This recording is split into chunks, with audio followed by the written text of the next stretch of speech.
Assalamualaikum warahmatullahi wabarakatuh. Innal hamdalillah nahmaduhu wa nasta'inuhu wa nastaghfiruh wa na'udzu billahi min syururi anfusina wa min sayyiati a'malina may yahdihillahu fala mudhillalah wa may yudlilhu fala hadiyalah. Asyhadu an la ilaha illallah wa asyhadu anna Muhammadan abduhu wa rasuluh. Amma ba'd.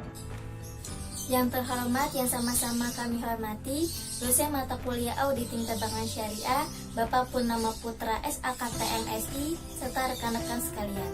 Di video kali ini kami akan membahas tentang audit laporan keuangan dan tanggung jawab auditor. Sebelum melanjut ke pembahasan, kita harus terlebih dahulu mengetahui apa itu audit, auditor, dan audit keuangan. Berikut penjelasannya. Baik, yang pertama yaitu definisi audit. Menurut PSAK, standar audit keuangan, audit adalah suatu proses evaluasi sistematik atas laporan keuangan dari suatu entitas yang bertujuan untuk mengungkapkan kebenaran dari laporan tersebut dan hasil akhirnya diberikan kepada yang berkepentingan. Selanjutnya yaitu definisi auditor. Auditor adalah akuntan publik yang memberikan jasa untuk memeriksa laporan keuangan agar bebas dari salah saji. Selanjutnya yaitu definisi audit keuangan. Penilaian atau evaluasi atas suatu entitas, yaitu organisasi, perusahaan, atau lembaga, sehingga menghasilkan pendapat atau opini yang independen dari pihak ketiga tentang laporan keuangan yang akurat, lengkap, relevan, wajar, dan pastinya sesuai dengan prinsip akuntansi atau aturan yang berlaku.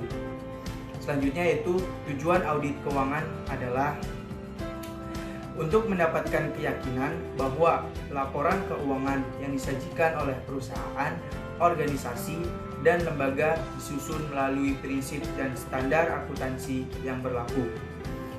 Selanjutnya yaitu manfaat audit keuangan.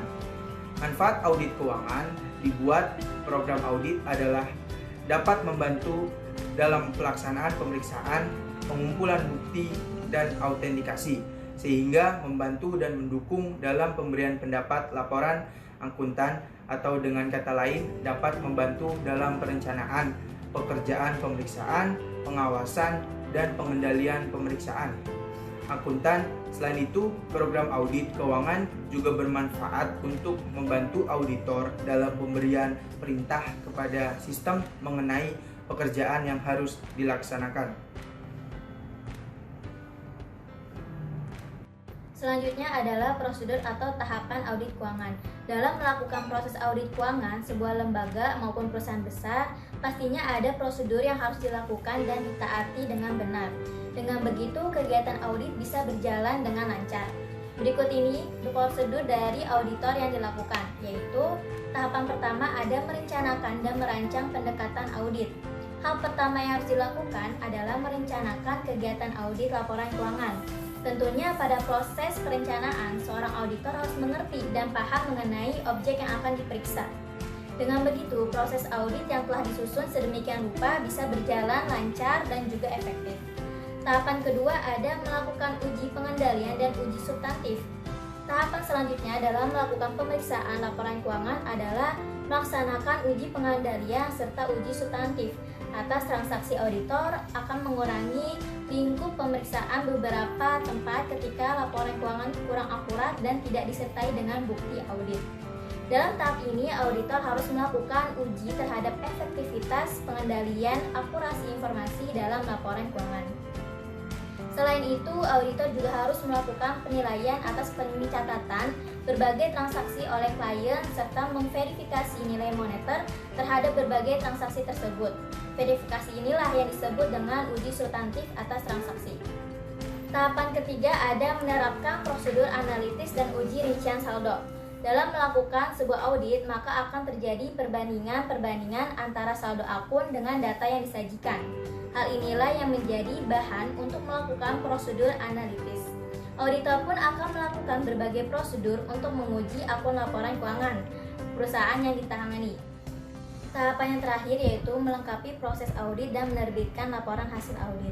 Melengkapi prosedur audit sangat penting bagi auditor. Hal ini bertujuan untuk menghubungkan semua informasi yang diperoleh untuk mendapatkan suatu kesimpulan secara menyeluruh sehingga laporan keuangan tersebut dapat dipresentasikan secara wajar.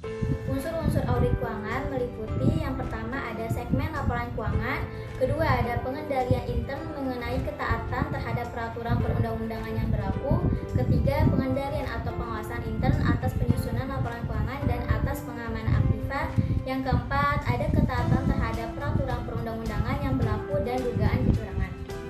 Tanggung jawab auditor atau akuntan publik menurut standar auditing seksi 110 adalah bertanggung jawab untuk merencanakan dan melaksanakan audit untuk memperoleh keyakinan memadai tentang apakah laporan keuangan bebas dari salah saji material baik yang disebabkan oleh kekeliruan atau kecurangan.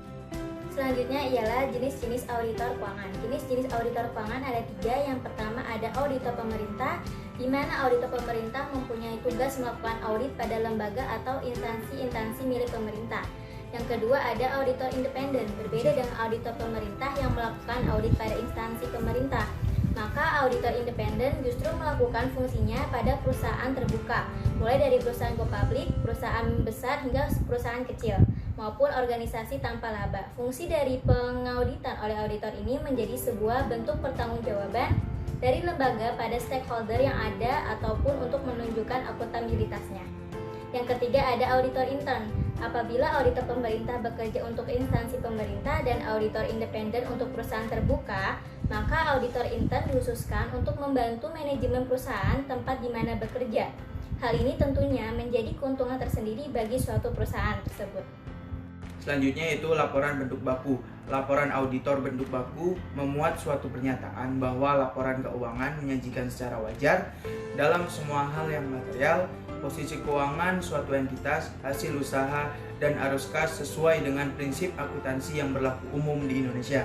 Selanjutnya yaitu laporan bentuk tidak baku adalah pendapat wajar dengan pengecualian menyatakan bahwa laporan keuangan menyajikan secara wajar dalam semua hal yang material, posisi keuangan, hasil usaha, dan arus kas entitas tersebut sesuai dengan prinsip akuntansi yang berlaku di Indonesia.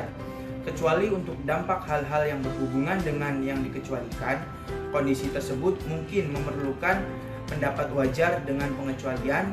Pendapat ini dinyatakan bila mana ketidakadaan bukti yang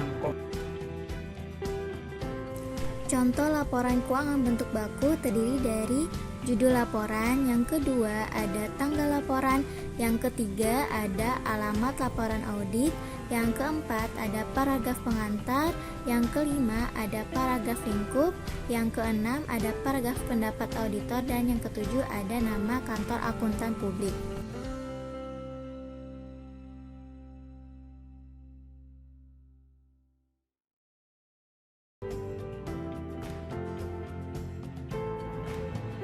Selanjutnya itu jenis-jenis opini atau pendapat audit. Yang pertama, opini audit wajar tanpa pengecualian.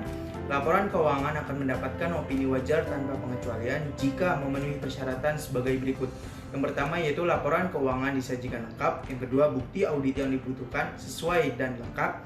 Selanjutnya yaitu ketiga, standar umum telah diikuti sepenuhnya dalam perikatan kerja.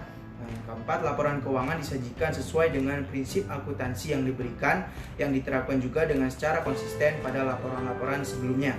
Nah, yang terakhir, tidak terdapat ketidakpastian tentang perkembangan di masa yang mendatang.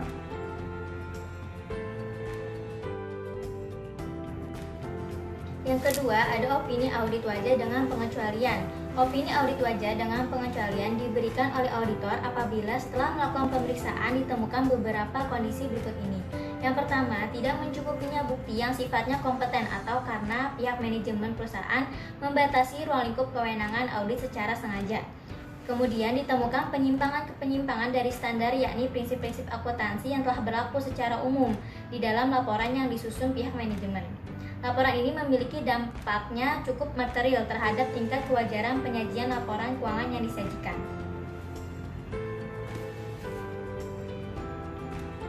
Selanjutnya yaitu opini audit tidak wajar. Opini audit ini umumnya diberikan oleh auditor ketika menemukan bahwa laporan keuangan yang disajikan ternyata tidak sesuai dengan prinsip akuntansi yang berlaku secara umum atau standar akuntansi keuangan yang berlaku. Yang keempat, ada opini audit tidak memberikan pendapat. Kondisi yang menyebabkan auditor menyatakan tidak memberikan pendapat adalah yang pertama, pembatasan yang luar biasa sifatnya terhadap lingkup audit. Kemudian, auditor tidak independen dalam hubungan dengan kliennya. Yang terakhir yaitu opini wajar tanpa pengecualian dengan paragraf penjelas. Opini yang terdapat tambahan kalimat penjelas dari paragraf dalam laporan berstandar sesuai dengan standar profesional akuntan, keadaan-keadaan yang mengharuskan auditor menambahkan kalimat penjelas tersebut adalah yang pertama, pendapat auditor yang sebagai pendapatnya didasarkan atas laporan auditor lainnya. Yang kedua, menghindari laporan keuangan yang menyesatkan sebab adanya keadaan tertentu yang sifatnya luar biasa.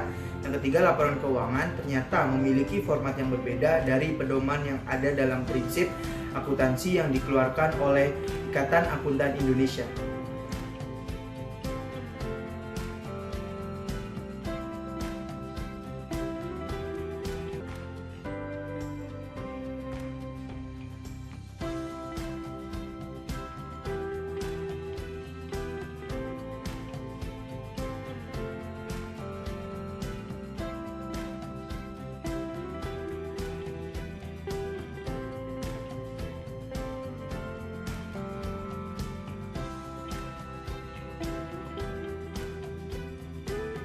Sekian penjelasan dari kami tentang laporan keuangan dan tanggung jawab auditor. Kurang lebihnya mohon maaf. Wallahu muwaffiq ila aqwamit thoriq. Wassalamualaikum warahmatullahi wabarakatuh.